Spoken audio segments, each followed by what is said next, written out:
Et si on parlait de routine du matin, tu aimes pas ce mot routine? Eh bien, c'est en fait juste un petit rituel. Ça te convient mieux le rituel? Eh bien, justement, j'ai une question pour toi. Est-ce que tu as un rituel du matin? Et si oui, eh bien, veux-tu bien le partager avec nous ici? Qu'est-ce que tu fais le matin pour en fait commencer ta journée? Et si tu n'as pas de routine, c'est pas grave parce que ici viennent mes conseils pour que justement toi, tu puisses adapter une routine à tes besoins.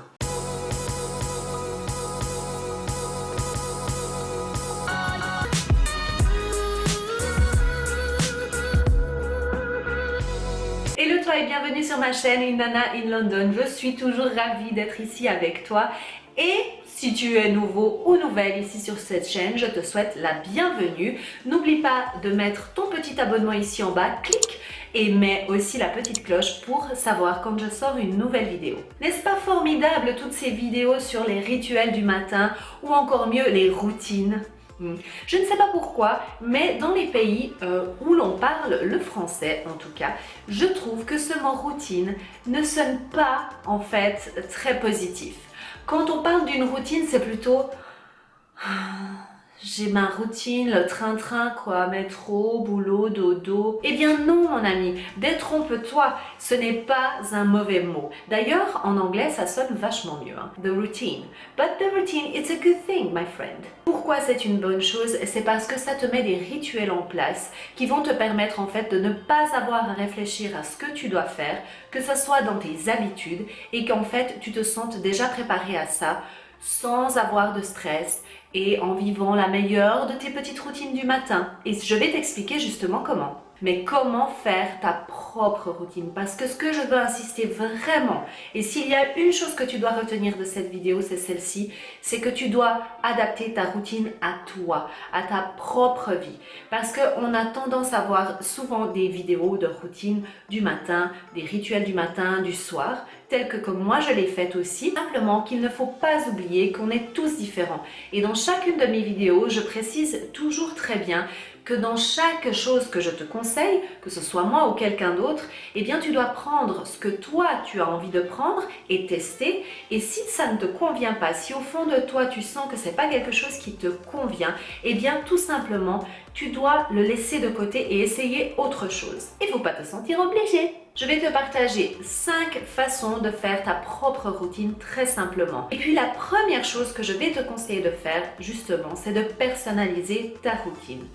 Écris une liste, prends le temps de simplement poser sur papier ce que tu aimes faire. Je te donne quelques exemples de choses que tu aimes peut-être faire et qui ne te viendraient pas forcément à l'esprit, mais ça peut être de la lecture, de l'écriture, donc sur un journal personnel, ça peut être tout simplement de boire ton café le matin, de boire ton eau, de faire du sport, de méditer, de faire des affirmations. Toutes ces choses-là sont des choses que tu dois te poser, réfléchir et te dire ok, quelles sont les choses que j'aime vraiment faire et que peut-être en ce moment je n'ai pas le temps de les faire. Aussi, prends le temps de voir ce que tu n'aimes pas faire. Peut-être que tu as déjà un certain rituel du matin, donc tes habitudes, et que tu n'aimes pas du tout faire. Alors il faut bien faire la différence entre les choses que tu dois faire et que tu n'aimes pas forcément faire. Ça, ma foi, c'est peut-être pas forcément possible de changer, mais par contre les choses que peut-être tu pourrais faire différemment, écris-les sur le papier pour voir si éventuellement tu pourrais les adapter à des choses qui pourraient te convenir un petit peu mieux. Mais on va vraiment se faire le focus sur les choses que tu aimes faire. Ensuite, je t'ai préparé un petit lien sur Trello, donc tu vas le trouver ici en bas. C'est un tableau en fait que j'utilise pour partager mes liens avec toi, que j'ai à te partager par rapport à des documents, des checklists, des choses comme ça.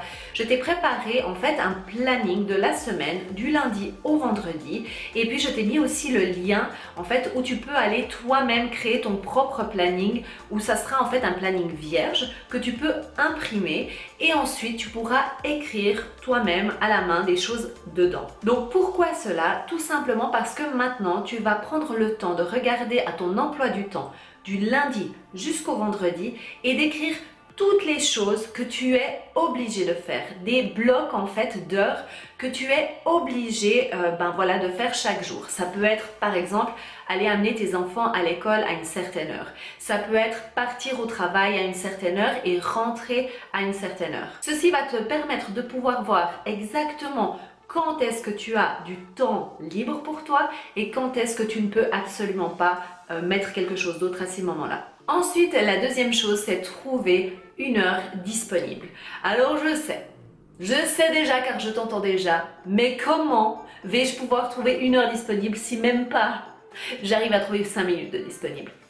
Ne t'inquiète pas, nous allons trouver. Donc justement parce que tu as fait ton planning, à ce moment-là, tu vas pouvoir un petit peu identifier où sont les petites pockets de temps libre que tu pourrais avoir et éventuellement, justement, glisser ici et là ta petite morning routine. Si tu réalises que tu n'as pas une heure de disponible, eh bien peut-être que tu devrais te lever plus tôt. Se lever plus tôt, ne t'inquiète pas, on va y aller gentiment. Donc essaye de te lever chaque matin, à partir de maintenant si tu veux essayer de faire cette routine, chaque matin essaie de te réveiller 15 minutes plus tôt. Et comme ça petit à petit, tu pourras avoir cette heure de disponible. Alors au début ce n'est pas facile parce que personne n'aime se lever à 5h30 du matin, qu'on soit bien d'accord. Mais par contre, si tu te lèves à 5h30 du matin ou 5h ou 6h, peu importe, mais pour quelque chose que tu aimes faire, et c'est là tout le secret mon ami, eh bien tu verras que tu auras envie de te lever et tu n'auras plus cette espèce de sensation, comment dirais-je, de ne pas avoir envie de se lever et de represser sur le bouton pour qu'il ressonne 5 minutes après. La troisième chose, c'est no compromis dans les heures de sommeil. Et là, je suis hyper catégorique sur ça. Tu ne dois pas faire ta morning routine en dépit de tes heures de sommeil. Les heures de sommeil sont hyper importantes. Je dirais qu'il faudrait en tout cas dormir 7 heures. Donc si depuis le coucher jusqu'à quand tu dois te réveiller, donc pour avoir une heure de disponible pour faire ta routine du matin, eh bien tu n'as pas 7 heures minimum de sommeil, ça veut dire que tu devras te coucher plus tôt. Et là, en l'occurrence, ça voudrait dire que peut-être, si tu n'arrives pas à te coucher plus tôt, c'est qu'il faudrait revoir ta routine du soir. Et ça tombe bien parce que j'ai une vidéo sur la routine du soir. Elle est pas belle la vie? You're welcome. Et aussi une chose, si tu as un enfant de moins de 9 mois ou si tu as un enfant qui est un peu plus difficile pour dormir et que tu te réveilles pendant la nuit, eh bien, je te dirais mon ami, c'est vraiment un conseil. Ne fais pas de morning routine jusqu'à ce que tu n'aies pas un rythme qui soit régulier d'heures de sommeil d'affilée.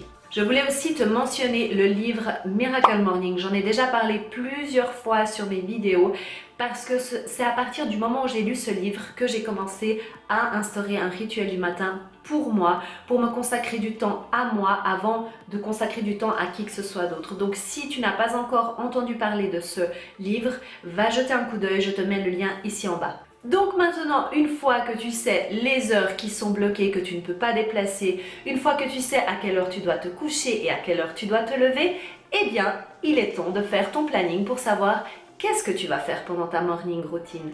Donc, établis justement, reprends ta liste de choses que tu aimes faire et puis, je dirais qu'il faudrait peut-être commencer avec très peu de choses que tu fais. Donc, par exemple, en une heure, tu peux faire par exemple de la lecture, et puis de la méditation, et puis du journaling.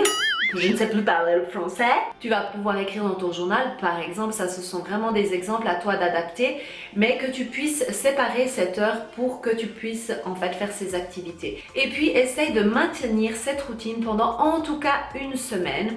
Et aussi comme ça tu pourras voir s'il y a besoin d'ajuster ta routine. Donc à partir du moment où tu as fait cette semaine-là, tu vas peut-être te dire que, eh bien, peut-être que 2 choses, ça suffit pour le moment à faire. Et puis, peut-être que tu vas te dire, au contraire, il faudrait que je rajoute quelque chose parce que, voilà, j'ai plus de temps que ce que je pensais. Et le dernier de mes conseils, c'est d'être flexible. N'essaye pas d'être hyper rigide avec ça parce qu'il ne faut pas oublier que c'est un moment pour toi, c'est un moment de bonheur, de bien-être, que tu dois te sentir heureuse de pouvoir le faire. Donc ne pas te fixer en fait quelque chose de vraiment hyper rigide sur lequel en fait tu auras à la fin presque comme une obligation. Alors c'est clair qu'au début quand tu commences à te réveiller hyper tôt, il faut un petit peu se forcer à pouvoir se réveiller. Je dirais que c'est la seule chose et après, crois-moi, tu vas vouloir te réveiller pour faire ces choses-là. Et bien voilà, ma vidéo est à présent terminée. J'espère qu'elle t'aura inspiré, qu'elle t'aura donné quelques petites idées pour pouvoir toi-même faire ta routine du matin. Et je suis persuadée qu'une journée qui commence sur le bon pied, qui commence par t'occuper de toi avant de qui que ce soit, parce que nous avons souvent tendance à le faire de cette manière-là, et non, la personne la plus importante avant tes enfants, avant ton mari, avant qui que ce soit sur cette terre, c'est toi. Parce que si toi tu ne te sens pas bien, eh bien tu ne pourras jamais aider les autres et ben voilà, être quelqu'un d'épanoui si tu ne te concentres pas d'abord sur toi. Et ça ne veut pas dire être égoïste, ça veut tout simplement dire que tu prends soin de toi et que tu t'estimes à ta juste valeur. Donc voilà, sur ce, j'espère que on se voit tout bientôt sur la prochaine vidéo. En attendant, tu sais ce qu'il te reste à faire. Suis tes rêves car ils connaissent le chemin. Ciao! Pas trop loin là. Pas trop loin, viens, on se rapproche, viens. Voilà. Il ne faut pas se retourner. Ah non, c'est dans la caméra. Oh, je suis un peu blonde des fois. On va d'ailleurs enlever ce mythe de la blondeur parce que ça veut rien dire d'ailleurs. Moi je suis brune à la base, donc ça veut rien dire. Les blondes comptent pas pour des... Bah, les blondes comptent quoi. Attention brune, les brunes comptent pas pour des prunes, c'est pas les paroles.